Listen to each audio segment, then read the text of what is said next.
What's up, guys? How are ya? Coach Vrabel, Steve? Yeah, Coach. After the game, Coach Fickle talked about how maybe when things weren't going right in the second half, maybe they hit that big play that you sat everybody down the sideline and stabilized things. Just what were the things you said to the guys? I presume it was in the second half. Just what were the things you said to them to get everybody focused again on? I think the thing we have to understand is that as players and coaches, it doesn't always go how you draw it up. You go out there and you work on something all week and you prepare. And I think as a player, you go out there and it's not always roses. It's not always you dominating somebody.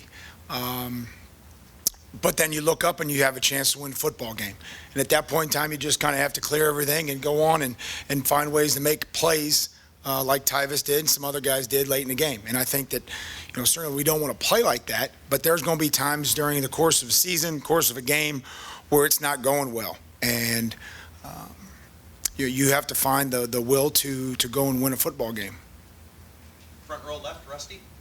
Could you talk a little bit about Penn State, if you had an opportunity to see much of them, the freshman quarterback, and what they like to do? Yeah, he's shown a lot of poise in there. He throws the ball well. He's got a strong arm, good skill, good tight ends, good backs. They got one physical back. They've got two speed backs, guys that can slash a little bit and stretch and cut back. A veteran offensive line. So between last night and this morning, we're in there looking at them now and seeing how we're going to do it. They've got a bye week to prepare. So you got to put a bunch on the board and be sound in what we're doing and give our kids a chance to go out there and play with some effort. Front row right, Tim? Yeah, Mike, you from the NFL, with Wes Welker, he was a go-to guy, yet Brady always seemed to be able to find him. Allen Robinson seems to be that kind of player too. What kind of makes those kind of guys stand out? I mean, why can they get the ball in certain situations? Well, I think I think first it's a trust issue between a quarterback and a receiver. No different than a defensive line and a linebacker, and really what we do is build around trust and gaining confidence and playing with confidence. And so I think when you talk about a quarterback and receiver, they have a lot of trust in each other that he's going to get open, number one, that he's going to catch the ball, and that the quarterback doesn't probably have to be perfect if he's throwing the ball to him. He knows he can throw it in an area, and somebody's going to go make a play, if that helps. Middle, Dave? Mike, you guys have faced a lot of quarterbacks that got rid of the ball quickly this year. I'm going to ask you about the pass rush. Are you pleased with the pass rush, not pleased with it, or where are you guys at there? Well, I think that's always a work in progress. I don't think you're ever satisfied. I think that when we can get teams into third and long, I like our chances over the course of a ball game or a season. I think our percentages are going to be well. But when you are in 3rd and 2 and 3rd and 1 and 3rd and 3, you don't have a whole lot of opportunities to rush the passer, as I think we all saw on Saturday.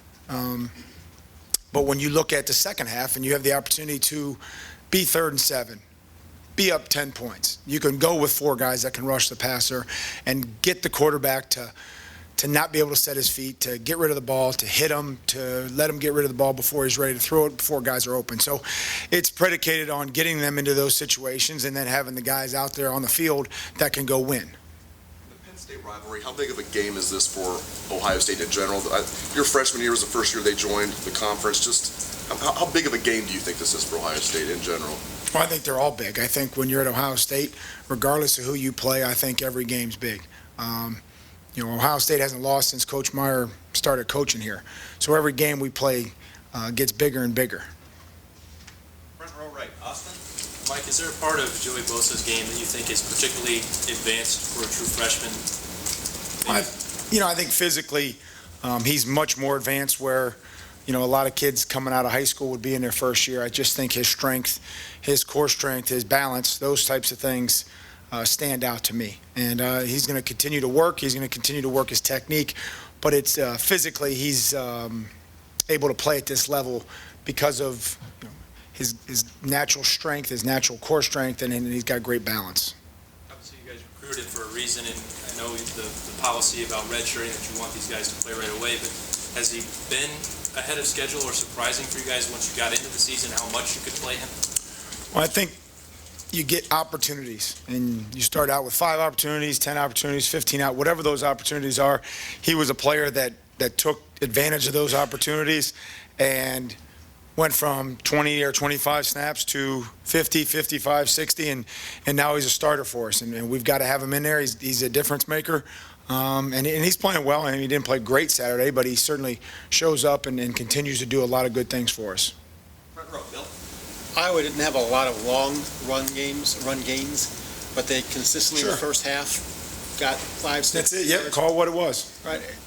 Was Beat that the shit something- out of us. I agree. I mean, they had 4 that, in our minds, I think they had 4 that were uncontested. We're around the edge. We had no edge. 1 was to the boundary, 2 was to the field. Easy yardage. Then there was some yardage that was pushed and washed. Contact at 2 yards, and they push the line, throw the line over the pile, block the linebackers, just soft. And we don't do a good job of playing physical with our hands, getting off blocks, shedding off blocks, walking away from blocks. And when you do that against a good offensive line, they're going to continue to push you and move the pile. And then we had a bunch of plays that were for 2 and 3 yards. But I think the 5 and 6 yard ones are bothersome. And then you got to fix the ones that are uncontested, where they just hand the ball off and run around the edge. And we're going to do that. How hard is that to fix? Is it something that you are concerned about, or is it just one of these things? I mean, to me, it's about coaching better, and it's about playing better. And when you talk about the defensive line, you talk about me being the coach and then the guys that I have in the game. So I'm gonna coach better, and they're gonna play better, and that's the technique things, and effort and toughness has to be perfect for us. The technique, and you're not gonna make every single play. We understand that. No one's gonna grade 100%, but we feel like you should be able to grade 100% in your toughness and your effort. Front row left, Doug. Mike, when an offense is doing things that maybe you didn't expect them to do coming in, or they didn't show on film before, when you're making those in-game adjustments, like in the first half, and you and the other coaches are seeing what's happening, do you throw everything at the players right away? How do you go about making those adjustments with the players, maybe not wanting to overwhelm them, but also try to fix what's going on? Right. We understand they're not professional football players. I think that, the learning curve might not be as steep for them, but we got to adjust. I mean, we got to do it quicker, and we've got to get it to them, and we've got to make them go out there and understand and play it with confidence and play new looks with confidence. You're never going to be able to show them every single thing in practice. But what you can do is you can give them confidence. You can give them fundamentals to go out there and make those adjustments. And that falls on us as coaches, as well as, we can't go out there and do it for them, but you got to give them the confidence to say, here's what they're going to do. We need to go out there. Let's do it and make them turn the page. Let's make them do something else than what they've been doing that maybe we didn't prepare well enough during the week for. I noticed when you guys went into halftime, you seemed to be really sprinting up the ramp. Do you always? Well, I just try to get up there and get the guys settled. I mean, Everett and Luke and Kerry, try to handle, whatever adjustments we're going to make. I just wanted to get up there and be ready for our defense when they came in there, and just to, try to talk to them and figure out what was going on, and get guys to start playing with some confidence, and not always understanding that at 5 yards is the end of the world. I mean, it's a long game, and you need to, play and compete a little bit. Last 2 questions. Back row, Clay. Yeah, Coach, a couple of things. I heard Finkus say on one of our shows, the defense right now is too reactionary. They need to impose their will. But you can't impose your will with young kids, can you? I mean, doesn't it take a Vrabel, Finkus kind of line to do that? Well, I think that, we've got to do that a little bit with our call. I think sometimes we've got to do that. We've got to bring some pressure to allow them to do that. And then guys got to step up. I mean, guys, maybe it's Joey Bosa. Who cares who it is? But the guys need to do that. I mean, this is a physical, violent sport that's competitive. And at some point in time, you got to have some guys that aren't so nice and go out there and start, playing football. Last question. Go ahead. When Penn State got the sanctions, everybody said, hey, they're crippled, they're done, they're going to bottom out. They backed off of those sanctions a little bit, but as somebody who recruits against them, do you see them surviving this and not, falling off the cliff? Well, I'm sure. I mean, Bill O'Brien's a good friend. He was in New England while I was there. He's a good football coach. He's going to do, everything he can to keep that program where it's been for the last 50 or 60 years. So I don't see that, changing. I don't know what's going on, and we've got plenty to worry about here in Columbus. Last question, Todd. Mike, how tough is it to prepare in these games? You kind of mentioned this earlier, when you've got 19 wins in a row and everyone wants to be the team that stops that streak. Plus, you're playing teams that have 2 weeks to get ready for you guys. How difficult is this stretch of games right here?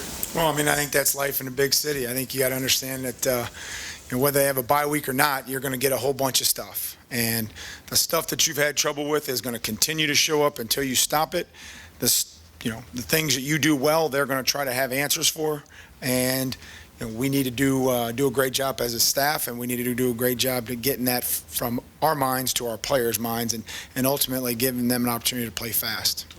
As someone who played the game, do you have any thoughts on trying to enforce this targeting rule in the right way with how it's written up? Obviously, you better stay away from the head. And hit them with anything, but it better not be on the head. It's anything that looks close. That's what they're told to call. So, whether you say it's with a shoulder or a helmet or whatever it is, it better not be anywhere above the neck. That's what it looks like to me. Thanks, guys. Thank you very much.